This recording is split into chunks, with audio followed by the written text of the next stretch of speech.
Everyone. तो कैसे mic हो चुके हैं माइक। हेलो एवरीवन, तो कैसे हैं आप सब। फिर से आपका एक बार स्वागत है हमारे इस यूट्यूब प्लेटफॉर्म पे। तो जो हम लोग से स्टार्ट किए थे कि बोर्ड के लिए जो भी इंपॉर्टेंट क्वेश्चंस है उसको डिस्कस कर रहे थे हम लोग। तो आज जो चैप्टर के क्वेश्चन डिस्कस करेंगे रिप्रोडक्टिव हेल्थ के उन क्वेश्चनों को डिस्कस करेंगे जो डायरेक्ट आपके एग्जाम में आने के चांसेस है, जो अपने आप में एक इम्पॉर्टेंस रखता हो। तो स्टार्ट करते हैं हम लोग रिप्रोडक्टिव हेल्थ के कुछ इंपॉर्टेंट क्वेश्चंस। तो सबसे पहला क्वेश्चन हम देख पा रहे हैं यहाँ पे प्रोजेस्टासट एंड LNG20R। देखिए यहाँ पे ना IUD से ये क्वेश्चन है और ये कह रहा है कि ये कैसा मतलब ये IUD है, मतलब इम्प्लांट है, नॉन मेडिटेड है या कॉपर रिलीजिंग है या फिर हार्मोन रिलीजिंग है। तो ये जो LNG20 और ये वाला है ये ना हार्मोन रिलीजिंग होता है। हार्मोन रिलीजिंग बोले तो ये हार्मोन को रिलीज करके इम्प्लांटेशन को प्रिवेंट करेगा, इम्प्लांटेशन को रोकेगा। तो इसका आंसर चला जाएगा अपने पास, इसका आंसर चला जाएगा अपने पास हार्मोन रिलीजिंग IUD। ठीक है। दूसरा है RCH स्टेंट। RCH स्टेंट मतलब RCH किसके लिए स्टैंड करेगा। ठीक है। यहाँ रूटीन चेकअप ऑफ हेल्थ नहीं, बिल्कुल नहीं। ये रिप्रोडक्टिव कम हाइजीन नहीं, ये भी नहीं। रिवर्सिबल कॉन्ट्रासेप्टिव ये भी नहीं। अपना reproductive and health child care, ये NCERT का लाइन है जो कि आपके NCERT क्लास 12 के NCERT में लिखा है कि RCH किसके लिए स्टैंड करेगा, reproductive and child health care. ठीक है। जो नेक्स्ट क्वेश्चन है, क्वेश्चन इंपॉर्टेंट है, स्टार लगा देते हैं आप लिए, आपके बोर्ड में आने के चांसेस भरपूर है। तो ये copper T is a device that prevent.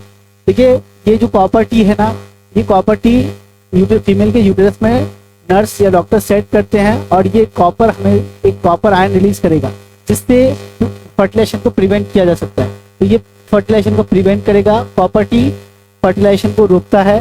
तो ये याद रखेंगे, इंपॉर्टेंट क्वेश्चन है ये आपके बोर्ड के लिए। चलिए नेक्स्ट क्वेश्चन की बात करूं मैं तो confirmatory test for sexual transmitted disease. अगर सेक्सुअल ट्रांसमिटेड डिजीज किसी को होता है तो कौन सा टेस्ट बेस्ट रहता है, कौन सा टेस्ट से आप इजीली प्रिडिक्ट कर सकते हैं, तो वो है ELISA टेस्ट। तो ध्यान रखेंगे इस टेस्ट से इस बीमारी को इजीली प्रिडिक्ट किया जा सकता है और इस बीमारी में यही हम लोग यूज करते हैं। नेक्स्ट क्वेश्चन है ज़िफ्ट इज द ट्रांसफर ऑफ। ठीक है। ज़िफ्ट का फुल फॉर्म होता है zygote intra fallopian tube fallopian transfer. Zygote intra fallopian transfer मतलब क्या होगा कि जो आप ओवम होगा या स्पर्म ओवम होगा उसको डायरेक्ट कहाँ पर ट्रांसफर कर देंगे, फैलोपियन ट्यूब में। तो लिखा है zygote into the fallopian tube, embryo into the uterus, mixture of sperm and ovum into the fallopian tube. Correct answer है आपका C नंबर की mixture of sperm and ovum into the fallopian tube.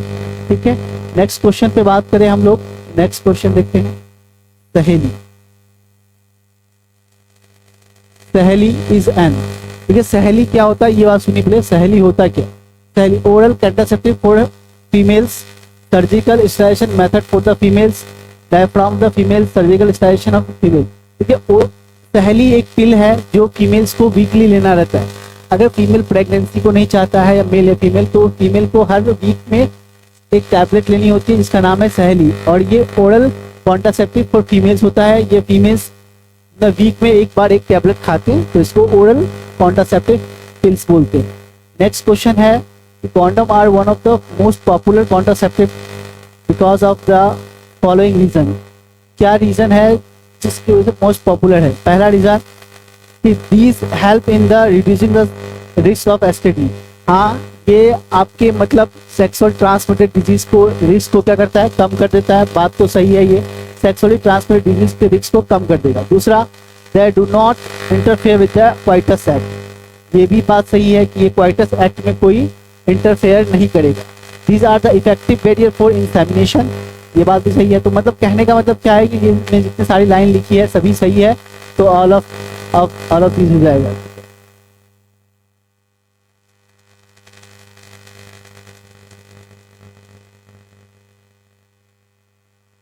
चलिए next question है gift. Gift का full form होता है gamete इंट्राफैलोपियन transfer. तो gift क्या होता है कि transfer of mixture of sperm and ovum into the fallopian tube, transfer of zygote into the fallopian tube, transfer of embryo into the uterus. देखिए यहाँ पे गिफ्ट का मतलब ही होता है जाइगो गैमेट इंट्राफैलोपियन ट्रांसफर। फैलोपियन नाम आ रहा है तो फैलोपियन ट्रांसफर फैलोपियन ट्यूब में ही आप डाल देंगे तो इंसर्ट हो जाएगा इसका transfer mixture of sperm and ovum into the uterus fallopian tube. तो ये वाला आंसर लगा देंगे आप लोग। नेक्स्ट क्वेश्चन इंपॉर्टेंट है, स्टार लगा दे रहे हैं हम। तो एक बार देख लेंगे कि क्वेश्चन क्या कह रहा है। Cryo preservation is useful for, cryo preservation क्या यूजफुल किसके लिए? क्रायो प्रिजर्वेशन का मतलब होता है कि आप जब गैमेट को स्टोर करते हैं तो उस प्रोसेस को क्रायो प्रिजर्वेशन कहा जाता है। और ये क्रायो प्रिजर्वेशन सेमेन के लिए हो सकता है और वेरी यंग फाइटस के लिए हो सकता है, लिविंग सेल के लिए हो सकता है और इनमें से सभी के लिए होता है। ऑल ऑफ दिस सभी के लिए हो सकता है। तो ये बातें ध्यान रखेंगे, ये सभी के लिए भी हो सकता है। नेक्स्ट क्वेश्चन है विच of the following is hormone releasing, इनमें से कौन हार्मोन रिलीजिंग होता है? तो देखिए LNG-20 आपका हार्मोन रिलीजिंग सिस्टम है, तो टिक मार देते हैं हम कि LNG-20 आपका हार्मोन रिलीज करता है। नेक्स्ट क्वेश्चन देखते हैं हम लोग।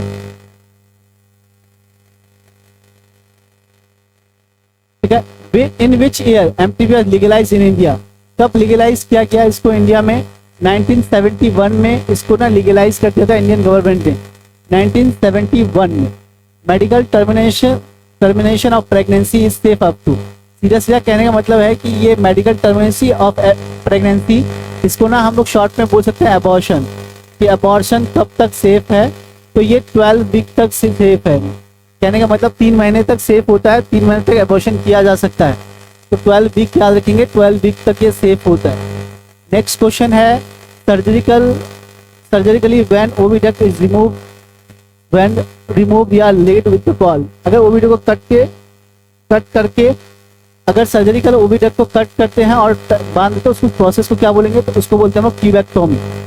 फैलोपियन ट्यूब को कट करके बांध देना, और ये मतलब एक तरह से ना मतलब प्रेगनेंसी को रोकने का तरीका है। इसमें चांसेस होता है कि ये रिवर्सिबल ना हो। एक बार अगर आप नसबंदी कर लेते हैं, अगर हिंदी में लोकल भाषा में बोले तो नसबंदी बोलेंगे, जिसको हम लोग ट्यूबेक्टोमी बोलते हैं।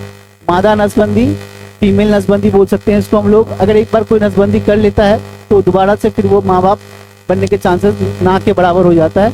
तो इसको ट्यूबेक्टोमी कहते हैं। जब आपके फैलोपियन ट्यूब को कट करके बांध दिया जाएगा तो ये फैलोपियन ट्यूब को, तो इसको हम लोग ट्यूबेक्टोमी कहेंगे। नेक्स्ट क्वेश्चन सुनिए। नेक्स्ट क्वेश्चन क्या कह रहा है? The chances of conception in human start from which day of menstruation, कह रहा है कि अगर फीमेल को मेंस्ट्रुएशन हो रहा है तो कौन से डे से उसको चांसेस है कि वो फीमेल प्रेग्नेंट हो जाएगी? तो फर्स्ट से 4 डे तो हो नहीं सकता क्योंकि ये ब्लीडिंग फेज है और यहाँ चांसेस ना के बराबर होता है। तो जो 14th डे होता है, 14वां दिन मेंस्ट्रुअल साइकिल के 14th डे पे सबसे ज्यादा चांसेस होता है कि फीमेल प्रेग्नेंट हो जाए। तो ये 14 डे आंसर चला जाएगा इसका। नेक्स्ट क्वेश्चन सुनिए। सहेली is a new oral contraceptive develop by, कि सहेली कहाँ पे डेवलप किया गया था, यानी सहेली कहाँ पे बनाया गया? तो सहेली को लखनऊ में बनाया गया है, जिसका नाम है central drug research institute. Central drugs research institute, central drug research institute एक ऐसा इंस्टीट्यूट जिसने क्या इसको तैयार किया था? सहेली एक आपके पास मतलब ओरल पिल्स है जो कि वीकली फीमेल्स को लेना पड़ता है अगर वो प्रेगनेंसी को अवॉइड करना चाहे तो। चलिए नेक्स्ट क्वेश्चन सुनिए। The detection technique for AIDS को, अगर आप किसी को एड्स हो जाए तो आप कैसे पता करेंगे कि उसको एड्स हुआ है? तो उसके लिए बेस्ट चीज है PCR कराइए और एलिजा टेस्ट कराइए। इन दोनों टेस्टों से हम पता कर सकते हैं कि पेशेंट को एड्स है कि नहीं है। तो सबसे पहले तो PCR कराया जाता है, PCR अगर पॉजिटिव हो जाए तो फिर एलिजा टेस्ट से भी कंफर्म किया जाता है। Next question.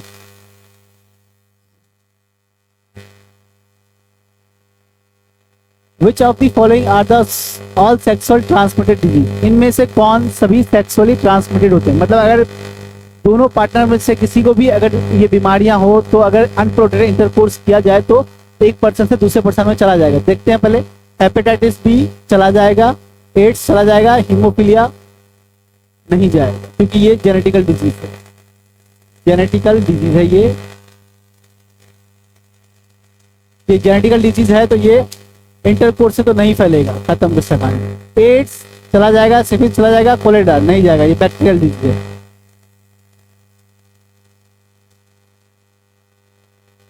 अब यहाँ देखिए गोनेरिया हो गया, वो ट्राइकोमोनाइसिस मलेरिया भी आपका इंटरकोर्स से नहीं फैलेगा। कोई अनप्रोटेक्टेड इंटरकोर्स करेगा तो मलेरिया भी नहीं फैलेगा।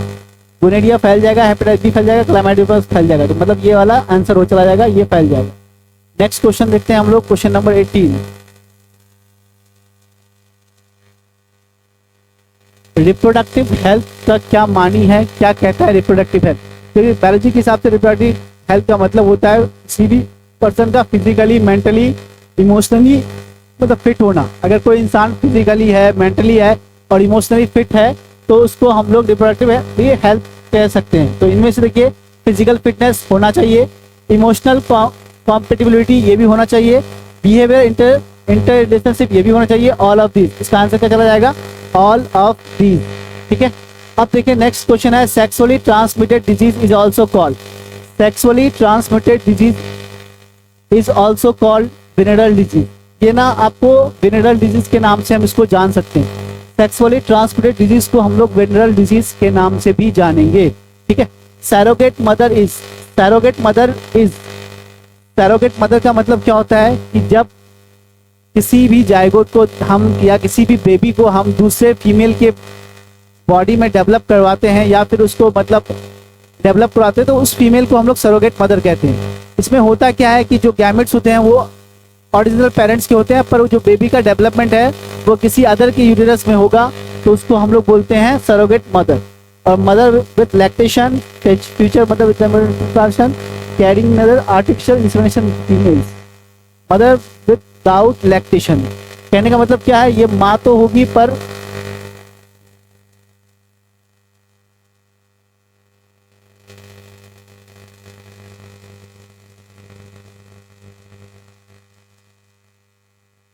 नेक्स्ट क्वेश्चन देखिए, नेक्स्ट क्वेश्चन इंपॉर्टेंट है।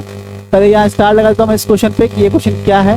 अब ये कह रहा है फर्स्ट या प्री मिल्क इज कॉल्ड, जो पहले मतलब जो पहला मिल्क होता है, जो बच्चा पैदा होता है, जैसे माँ का जो मिल्क होता है वो व्हाइट ना होके हल्के पीले रंग का होता है, जिसको हम लोग कोलेस्ट्रॉम बोलते हैं, कोलेस्ट्रॉम बोलेंगे। और इसमें एंटीबॉडी IgA पाया जाता है, जिससे बच्चे को क्या मिलेगी, बच्चे को इम्यूनिटी मिलेगी।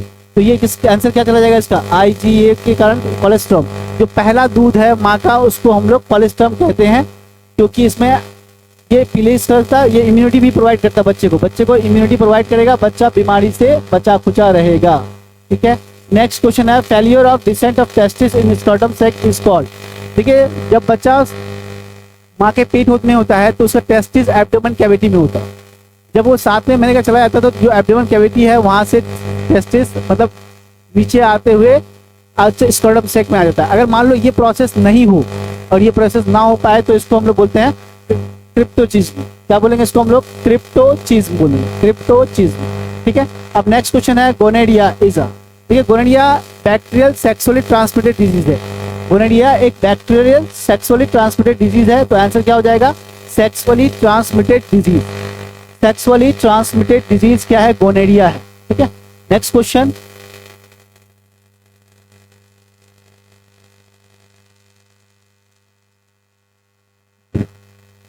Condom are one of the most popular contraceptive because of these following reason। Condom क्यों फेमस है, क्यों बेस्ट है, उसकी बात करें तो these are effective barrier in insemination। बात सही है, इफेक्टिव है, आपको प्रेगनेंसी के चांसेस को बहुत ज़्यादा कम कर देगा। 80 to 90% चांसेस होता है कि मतलब प्रेगनेंसी नहीं होगी। They do not interfere without the do not interfere with quieter sex, कोई क्वाइटर सेक्स में इंटरफेयर भी नहीं करता। These help in reducing the risk of STD। आपको ये STD जैसे मैं सेक्सुअल ट्रांसमिटेड डिजीज से भी बचाएगा। जब सेक्सुअल ट्रांसमिटेड डिजीज से भी बचाएगा तो आंसर क्या चला जाएगा? All of these. मतलब अगर कोई यूज करता है कॉन्डम का तो इन सब चीजों से उसको क्या मिल जाएगा? प्रोटेक्शन मिल जाएगा और बेनिफिट मिलेगा। तो next question 25, the method of directly injected sperm into the ovum assisted by the reproductive technique is called. देखिए इसमें क्या कहते हैं, जब ना आपका स्पर्म मतलब पावरफुल ना रहे या फिर उसकी मोटिलिटी खत्म हो जाए तो डॉक्टर्स क्या करते हैं कि स्पर्म को इंजेक्शन में भर करके डायरेक्ट ओवम में ट्रांसफर कर देते हैं। इस प्रोसेस को बोलते हैं हम लोग ICSI। ठीक है, इंट्रा साइटोप्लाज्मिक स्पर्म इंजेक्शन के नाम से जानते हैं इसको हम लोग। ठीक है, नेक्स्ट क्वेश्चन देखते हैं हम लोग। नेक्स्ट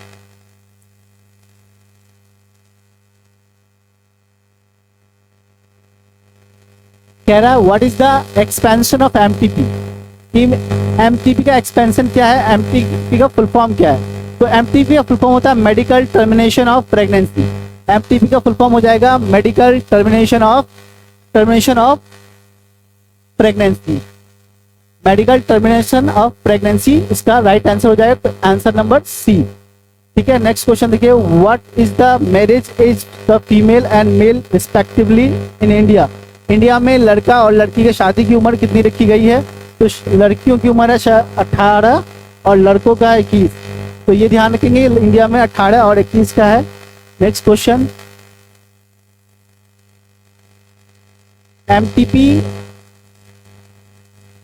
एमटीपी मतलब मेडिकल टर्मिनेशन ऑफ प्रेगनेंसी, जिसको हम लोग लोकल जनरली हम लोग एबॉर्शन के नाम से जानते हैं। कह रहा है कि एबॉर्शन इज मिसयूजफुल, मतलब एबॉर्शन को गलत तरीके से कैसे यूज किया जाता है उसकी बात कर रहे हैं। एबॉर्शन को गलत तरह से यूज करने का मतलब है यहाँ पे फीमेल फिटेसाइड। फीमेल फिटेसाइड का मतलब होता है कि यूटेरस में ही सेक्स को पहचान कर मार देना क्या कहलाता है? फीमेल फिटेसाइड कहलाता है। अगर एबॉर्शन से मतलब इसका सबसे बड़ा जो मिसयूज है यही है कि अगर किसी को पता चल जाए कि फीमेल बेबी जो है वो गर्ल है, तो बहुत लोग इसको अबॉर्ट करवा देते हैं, एबॉर्शन करवा देते हैं। इसका सबसे बड़ा साइड इफेक्ट तो ये वाला आंसर हो जाएगा, फीमेल फिटेसाइड। और ये एबॉर्शन नहीं हो सकता कि किसी का दूसरा नाम एबॉर्शन है, मिसकैरेज। मिसकैरेज मतलब भी तो एबॉर्शन ही होता है, पर वो नेचुरल एबॉर्शन हो गया। Next question, emergency contraceptive are effective for within. अगर कोई इमरजेंसी कॉन्ट्रासेप्टिव यूज करता है, अगर मान लेते हैं कि किसी वजह से अनप्रोटेक्टेड इंटरकोर्स की वजह से प्रेगनेंसी से बचना चाहता है, तो उसे क्या करना होगा? तो 72 घंटे के अंदर, क्वाइटस के 72 घंटे के अंदर उन्हें इमरजेंसी पिल्स लेना होता है। अगर इमरजेंसी पिल वह ले लेता है तो वो प्रेग्नेंट नहीं होगी, या प्रेगनेंसी से बच सकती है। और इसका लेने का तरीका ये होता है कि जितना जल्दी लेगा उतने बचने के चांसेस होता है। जैसे मान लेते हैं कि अगर कोई 70 घंटे में लेता है पिल्स, तो चांसेस है कि वो दवाई फेल भी हो सकता है। तो जितना जल्दी लिया जाए उतना अच्छा होता है। और क्वाइटस के बाद, ठीक है, क्वाइटस के बाद ही लेना रहता है। नेक्स्ट क्वेश्चन है, इमरजेंसी कॉन्ट्रासेप्टिव में prevent pregnancy if use with in the 72 hours. यही सवाल रिपीट हो गया कि इमरजेंसी पिल कब काम करेगा? क्वाइटस के 72 घंटे बाद। जब क्वाइटस हो जाए, इंटरकोर्स हो जाए, तो उसके 72 घंटे बाद आपका 72 घंटे तक आपका ये जो आपका इमरजेंसी पिल है वो काम करेगा। नेक्स्ट क्वेश्चन है,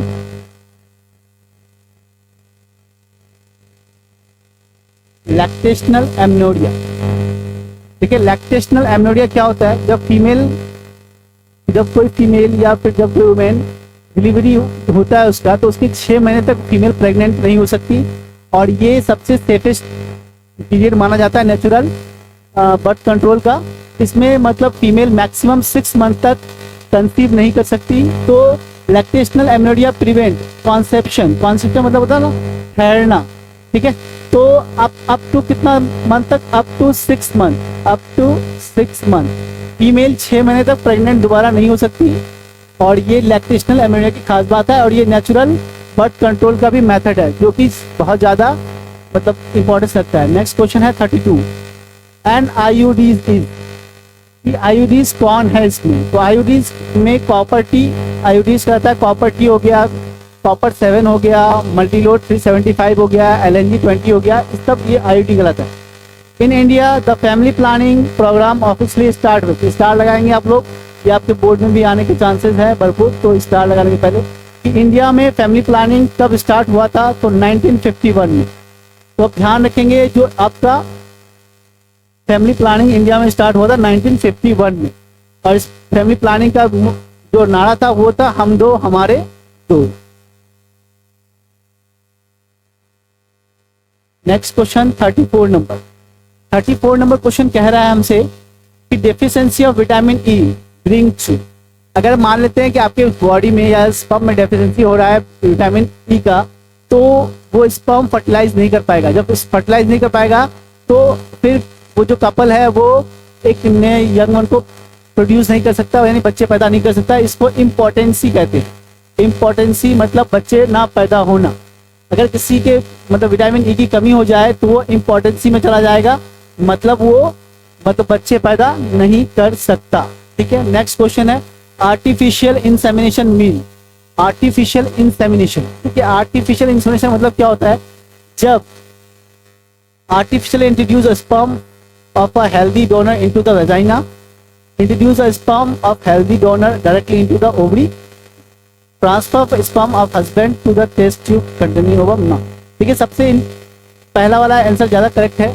अगर मान लेते हैं किसी मेल को इरेक्टाइल डिसफंक्शन की बीमारी है, जिसको हम लोग नपुंसकता कहते हैं, इरेक्टाइल डिसफंक्शन की बीमारी है, तो वो पेनिट्रेट नहीं कर पाएगा। जब पेनिट्रेट नहीं कर पाएगा तो स्पर्म ओवम तक पहुंच नहीं पाता। फिर डॉक्टर आर्टिफिशियल इंसेमिनेशन करते हैं, इंजेक्शन के थ्रू फीमेल के बॉडी में या यूटेरस में या वेजाइना में स्पर्म को छोड़ दिया जाता है, फिर स्पर्म ट्रेवल करके ओवम तक पहुंच जाता है। तो artificially introduction of the sperm of the healthy donor to into the vagina. Next question है आईयूडी स्टैंड फॉर। आईयूडी किसके लिए स्टैंड कर रहा है वो देखिए। आईयूडी का फुल फॉर्म होता है इंट्रा यूटेराइन डिवाइस। ठीक है, intra uterine device full form पूछा गया है कि आईयूडी किस पे स्टैंड करेगा, तो इंट्रा यूटेराइन डिवाइस पे स्टोर करेगा। नेक्स्ट क्वेश्चन देखते हैं हम लोग। Test tube baby means a baby born. तो कॉन्सेप्ट समझिए टेस्ट ट्यूब बेबी का। टेस्ट ट्यूब बेबी में क्या होता है कि जब मेल या फीमेल दोनों में कोई एबनॉर्मलिटीज हो जिसपे फर्टिलाइजेशन ना हो पाए, तो डॉक्टर्स करते हैं कि मेल का स्पर्म लेगा और फीमेल का ओवम लेगा। इन दोनों का जो फर्टिलाइजेशन होगा ये लैब में कराया जाएगा, लैब के टेस्ट ट्यूब में कराया जाएगा फर्टिलाइजेशन। जैसे ही फर्टिलाइज हुआ उसको फिर फीमेल के यूटेरस में डाल दिया जाएगा। मतलब फर्टिलाइजेशन तो एक्सटर्नली है पर डेवलपमेंट उसका बॉडी के अंदर होना है। फर्टिलाइजेशन एक्सटर्नली है पर डेवलपमेंट इंटरनली है।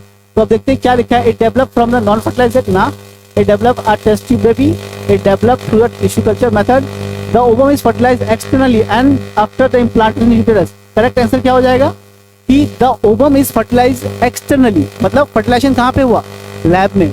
और जब फर्टिलाइजेशन हो गया, जाइगोट बन गया, तो उसको उठा के ट्रांसफर कहाँ कर देते हैं हम लोग, उसको उठा कर ट्रांसफर इम्प्लांटेशन को यूटेरस में कर देते हैं। क्लियर है क्या? तो ये बात ध्यान रखेंगे, यहाँ पे क्लियर कर देंगे। Next question, the family planning programme in India was initiate. पहले भी बता चुका मैंने, इंडिया में 1951 में फैमिली प्लानिंग को लाया गया था, जिसमें नारा दिया गया कि हम दो हमारे दो। Next question 39, the correct surgical procedure as the contraceptive method. Contraceptive method का सही सर्जिकल मेथड क्या है? तो सर्जिकल मेथड में दो चीजें आती है, ट्यूबैक्टोमी और एक होता है वैसेक्टोमी। ट्यूबैक्टोमी बोले तो मादा नसबंदी और वैसेक्टोमी बोले तो नर नसबंदी। तो यहाँ पे ऑप्शन में वैसेक्टोमी दे रखा है, तो मार्टिंग टिक वैसेक्टोमी पे। विच of the following is a not a sexual transmitted disease. इनमें से कौन सेक्सुअल ट्रांसमिटेड डिजीज नहीं है?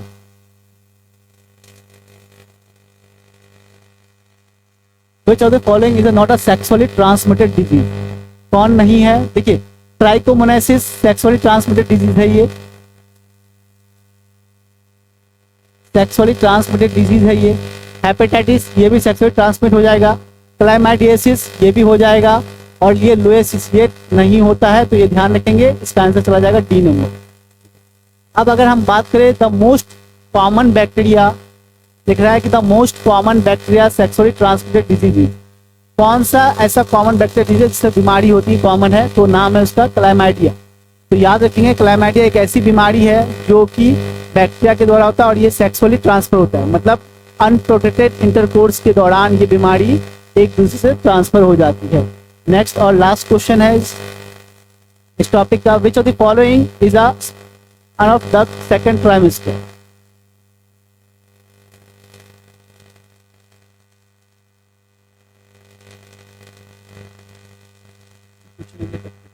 तो यहाँ तक ना अपना जो क्वेश्चन था, तो यहीं तक था। ये जो क्वेश्चन है ये बहुत इंपॉर्टेंट क्वेश्चन है और इसको आप एक बार सॉल्व कर लेंगे, फिर आप अपना तैयारी को और बेहतर बना सकते हैं। वीडियो यहीं तक, थैंक यू।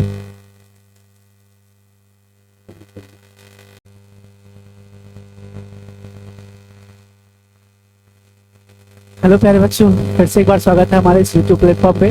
जैसा कि आप लोग जानते हैं कि हम लोग अभी बोर्ड के लिए इंपॉर्टेंट एमसीक्यू को डिस्कस कर रहे हैं। तो आज जो हम लोग डिस्कस करेंगे चैप्टर रहेगा जेनेटिक्स, जो कि आपके लिए इंपॉर्टेंट चैप्टर्स है। यहाँ पे हम जो भी एमसीक्यूज होंगे जेनेटिक्स के इंपॉर्टेंस, हम उसको डिस्कस करेंगे।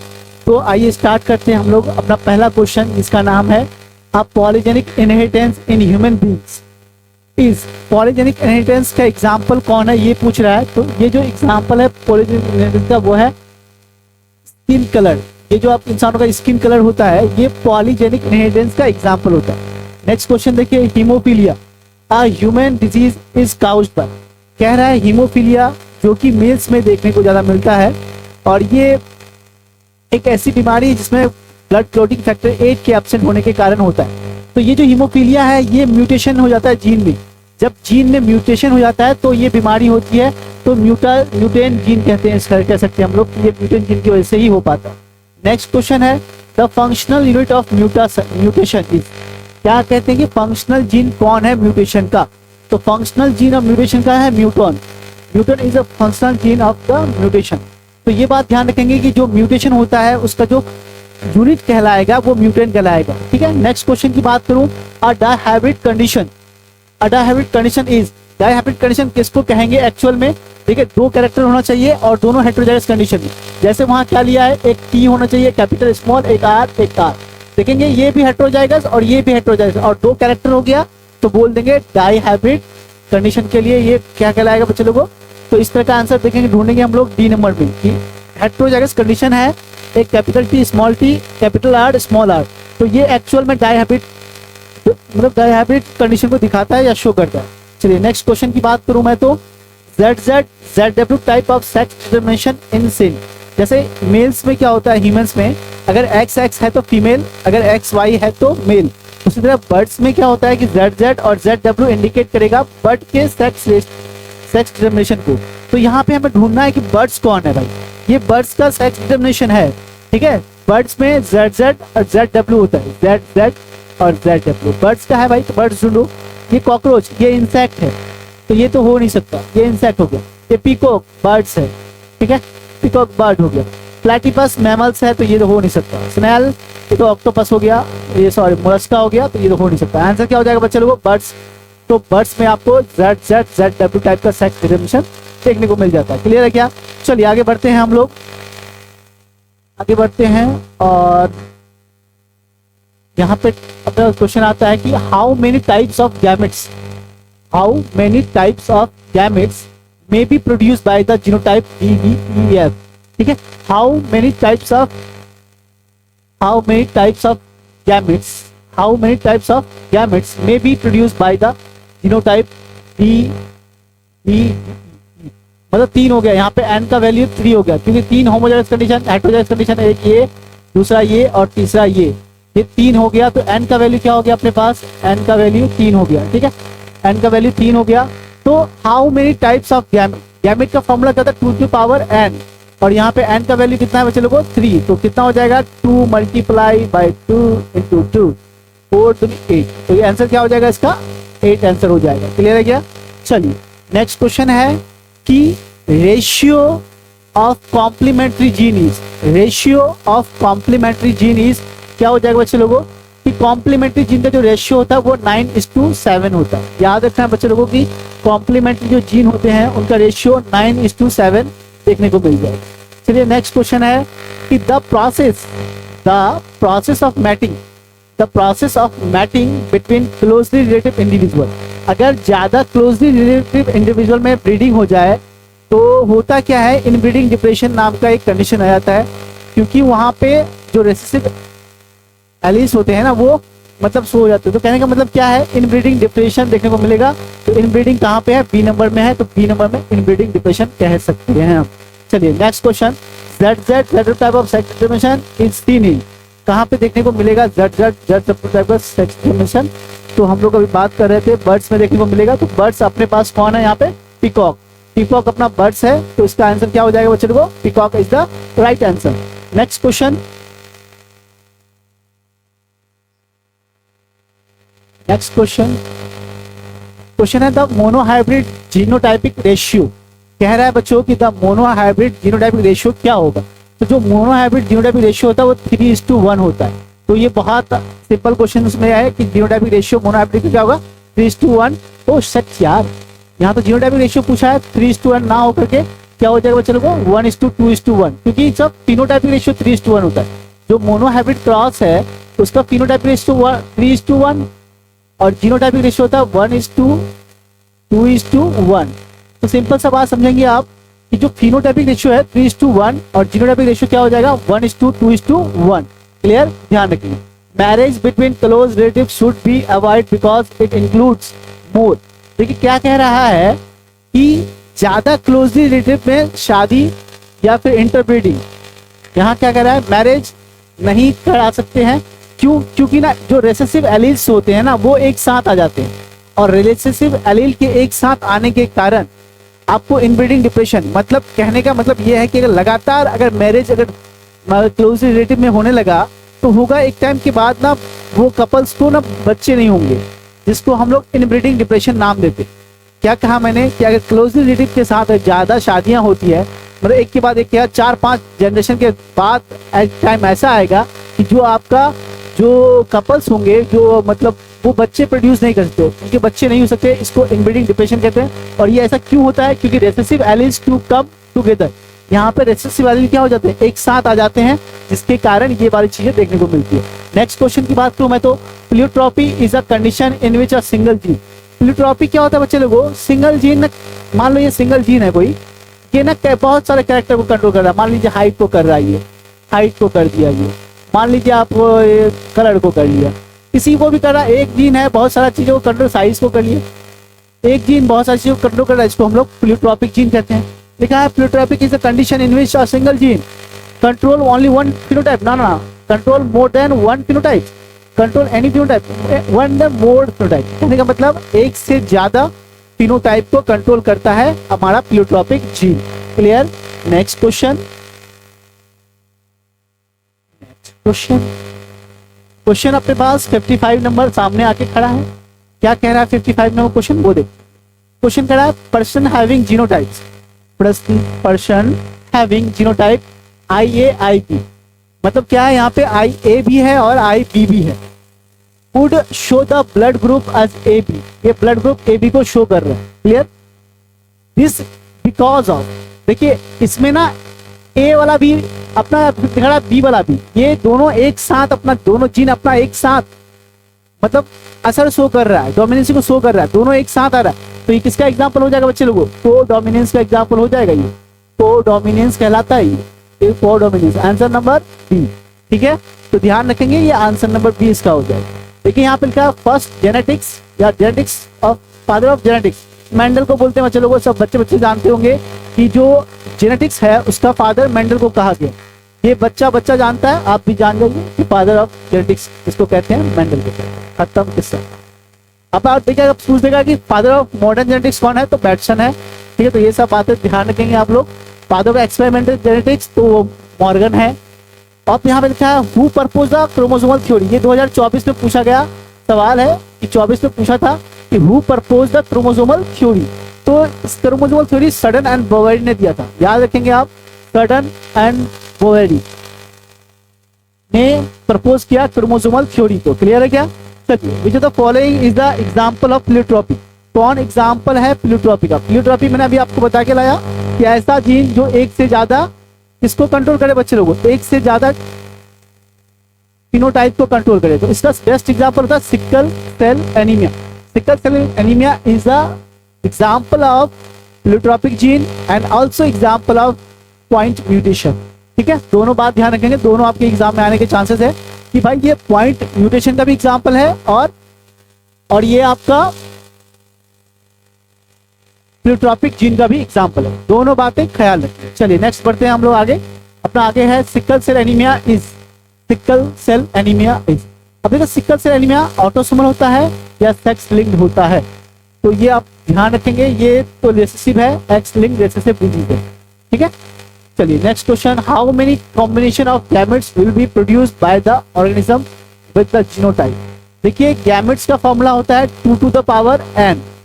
गैमेट्स निकालने के लिए आपके पास यही फॉर्मूला है 2 to the power n। और यहाँ पे n क्या है बच्चे लोगों? ये n जो होते हैं ना, ये हेटेरोजाइगस कंडीशन होता है, हेटेरोजाइगस कंडीशन। अब हेटेरोजाइगस किसको बोलते हैं?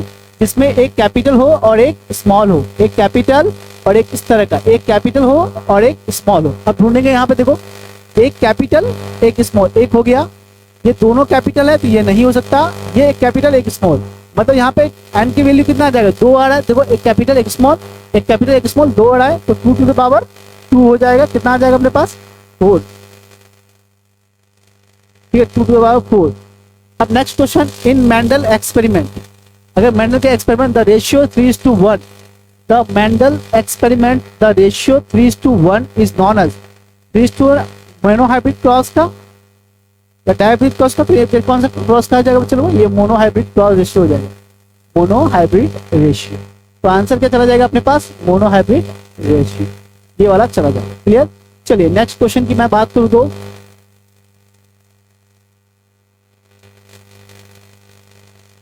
नेक्स्ट क्वेश्चन पे सामने है the number of phenotype in ABO blood group. Important question है, मैं स्टार लगा देता हूं यहाँ पे। क्वेश्चन इंपॉर्टेंट है कि कह रहा है the number of phenotypes in AB blood group. AB blood group में फिनोटाइप कितने? On the basis of phenotype blood group are 4 types. ठीक है, 4 टाइप, 4 तरह के होते हैं on the basis of phenotype. अगर हम जीनोटाइप पे बेस बना के बात करें, on the basis of genotype blood group are 6 type. ठीक है, तो 4 टाइप याद रखना। 6 से 3 a gene pair hide the effect of another the phenomena. ये भी इंपॉर्टेंट सवाल है, तो इसको भी मैं स्टार और लगा देता हूँ। ये जितने सारे सवाल करवाने सारे इंपॉर्टेंट है, और जिसको स्टार लगा रहा हूँ तो वो अल्ट्रा इंपॉर्टेंट आपके लिए हो जाता है। ठीक है, आ जीन पेयर हाइड, एक जीन पेयर दूसरे पेयर को, a gene pair hide the effect of another the phenomena epistasis क्या कहलाएगा बच्चे लोगों? epistasis कहलाएगा। अगर कोई जीन पेयर दूसरे को हाइड करता है इफेक्ट को, उसको हम लोग epistasis कहते हैं। Next question, hybridization between TT and TT ratio is phenotype. देखिए सिंपल सा बात समझिए कि यहाँ पे कॉन्सेप्ट यूज किया जाएगा क्रॉस, बैक क्रॉस का। जैसे मान लो क्या होता है बैक क्रॉस में कि एक पेरेंट को कैपिटल लिए, एक को स्मॉल लिए, इसके प्रोजेनी बना दिए, बना कैपिटल टी स्मॉल टी, ये बन गया। अगर मान लेते हैं इसका क्रॉस हम करवाते हैं इससे, तो आउट क्रॉस, इसका क्रॉस करवाते हैं इससे, सॉरी टेस्ट क्रॉस, ये करवा देंगे तो ये टेस्ट क्रॉस, टेस्ट क्रॉस, और ये बैक टेस्ट क्रॉस और बैक क्रॉस। कहने का मतलब क्या है, ये जो टेस्ट क्रॉस है क्या होगा, टी यहाँ F1 का क्रॉस, F1 का क्रॉस करेंगे रेसेसिव के साथ तो कहलाएगा ये टेस्ट क्रॉस। और टेस्ट क्रॉस का फिनोटाइपिक और जीनोटाइपिक रेशियो 1:1 ही आना होता है। तो चाहे आपका फिनोटाइपिक रेशियो पूछे, चाहे आपसे जीनोटाइपिक रेशियो पूछे, कुछ भी पूछे, आपका आंसर क्या जाएगा? 1:1। ध्यान रखेंगे, अगर यही डायहाइब्रिड का पूछता तो 4/1 लिखते, 1:1:1:1 या 4 टाइम्स लिखते। पर यहाँ पे हमसे मोनोहाइब्रिड पूछा है, मोनो एक ही करेक्टर पूछा है, तो 1:1। चलिए आगे बढ़ते हैं। A family has 5 girls. अगर किसी फैमिली में 5 लड़कियां हैं एंड नो सन, एक भी लड़का नहीं है, probability of the son as the 6th child. अगर उस फैमिली में छठा बच्चा पैदा होता है तो उसमें कितने % चांस होगा कि बेटा होगा या बेटी? तो 50% किसी भी बच्चे में बेटा या बेटी होने के चांसेस कितने होते हैं? 50%, क्योंकि या तो बेटा ही होगा या तो बेटी होगा, दो ही चीज होना है। तो 50-50% चांस रहता है कि बेटा होगा या बेटी। ठीक है, नेक्स्ट क्वेश्चन देखते हैं। फिर वही देखिए, प्लूटोट्रॉपिक कितना इंपॉर्टेंट है कि बार बार उसके सवाल रिपीट हो रहे। तो प्लूटोट्रॉपिक आपके लिए बहुत इंपॉर्टेंट कॉन्सेप्ट है, आप सब्जेक्टिव में भी इसको याद रखेंगे और ऑब्जेक्टिव में तो यहाँ मैं करा ही रहा हूँ। Pleiotropic gene, a gene evolve during clonation control the multiple trait and individual. तो यही हो जाएगा कि control the multiple trait in individual. Sickle cell anaemia, sickle cell anaemia is example of pleiotropic gene. ठीक है, प्लूटोट्रॉपिक जीन हो जाएगा। Next और last question, how many types of gametes. अब देखो बच्चे लोगों, यहाँ पे हमें गैमेट्स निकालना। How many types of gametes, हमें गैमेट्स निकालना है। गैमेट्स कैसे निकालते हैं? 2 to the power n, यही फॉर्मूला अपने पास। गैमेट्स निकालने के लिए फॉर्मूला क्या अपने पास? 2 to the power n। अब देखो 2 to the power n, n का वैल्यू क्या होना चाहिए अपने पास? n यहाँ पे होना चाहिए था हेट्रोजाइगस कंडीशन। कौन सा कंडीशन बच्चे लोगों? हेट्रोजाइगस कंडीशन होना चाहिए, हेट्रोजाइगस कंडीशन। अब हेट्रोजाइगस कंडीशन के लिए हमें क्या देखना पड़ेगा? Try hybrid condition. ठीक है, यहाँ पे ना इनडायरेक्टली दिया है आपको, डायरेक्ट नहीं दिया है आपको, इनडायरेक्टली दिया है। ट्राई हाइब्रिड करने का मतलब क्या है? 3 बार लिखेंगे ट्राई हाइब्रिड। मान लेते हैं capital T small T, capital small R, और मान लेते हैं कुछ और भी लेते हैं वाई कैपिटल और स्मॉल। इसका ट्राई मतलब 3 कैरेक्टर को लेंगे। तीनों कैसा रहेगा? हेट्रोजाइगस कंडीशन में, जहाँ पे n की वैल्यू कितनी हो जाएगी बच्चे लोगों? n की वैल्यू 3 हो जाएगी। अगर आपके पास n की वैल्यू 3 हो गई तो आप यहाँ पे 2 to the power क्या रख देंगे? आप 3 रख देंगे। 2 to the power 3 और क्या आ जाएगा अपने पास 2 मल्टीप्लाई बाय 2 कितना हो जाएगा, 2 दूनी 4, 4 दूनी 8। ठीक है, राइट आंसर इज 8। ठीक है, तो ये वाला आंसर आ जाएगा। तो ये रहे आपके जेनेटिक्स के कुछ इंपॉर्टेंट क्वेश्चंस जो आपके एग्जाम में डायरेक्ट पूछे जा सकते हैं। तो आप इसको प्रैक्टिस करें, समझें और थोड़ा सा रिमेंबर करने की भी कोशिश करें। तो ये सारे क्वेश्चंस आपके बोर्ड में पूछे जा सकते हैं। तो हमारा लेक्चर यहीं तक, मिलेंगे अगले लेक्चर में अगले टॉपिक के साथ, अगले चैप्टर के इंपॉर्टेंट क्वेश्चन के साथ।